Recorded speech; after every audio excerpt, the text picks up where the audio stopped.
Yo! What's up mga idol? So ngayon, panibagong tatuan at panibagong kagwapuhan na naman tayo mga idols, no? So ngayon mga idol is malaking project yung gagawin natin. So half sleeve wrap around oriental mga idol. So syempre, request to ng ating client na si Boss Idol Mags, no? Syempre, kaibigan ko to mga idol. At katrabaho ko to dati sa isang mall, no? So yun, kaya medyo matagal-tagal din kaming hindi nakita, kaya sinulit namin yung aming pagkikita mga idol, kasi nga magpapatattoo daw siya ng wrap around na oriental mga idol. Pero titingnan natin mga idol kung matatapos ba niya to ng isang session. So sabi niya try lang daw namin, no? So yun, shout out ni Boss Idol Mags, no? Boss Idol Mags. So dito nag-start na tayo dyan. So yung mga ginamit nating needles dito mga idol is tatlong sizes lang, no? Syempre gamit pa din yung ating sponsor, Big Waps Cartridges, at saka sa Bronzy Tattoo Supply.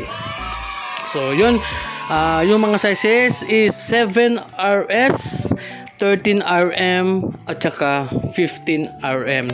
So yan lang yung ating mga sizes na ginamit dito sa piece na to mga idol. So yun nga, oriental yung ating design. So yung unang ginawa namin is dragon with combination ng koi fish mga idol.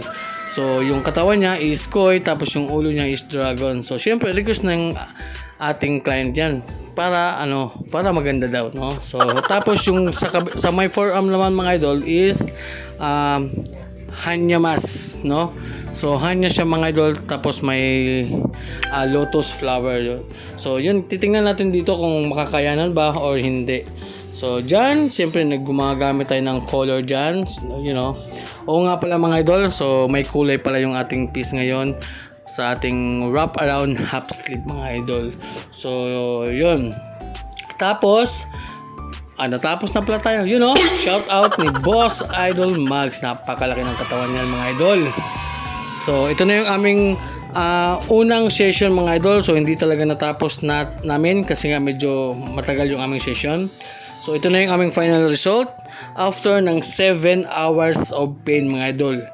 So 7 oras na tatuan yan mga idol. So yan na nga, natapos na namin. Oh grabe, ang ganda niya mga idol, oh. Napaka-astig mga idol. So babalik pa daw siya kinabukasan. So titingnan natin yung hihintayin natin yung aming second session para maging half sleeve wrap around na siya, no? So yun, no, sulit talaga yung sakit. Shout out Boss Idol Mag. So yun lang mga idol, God bless.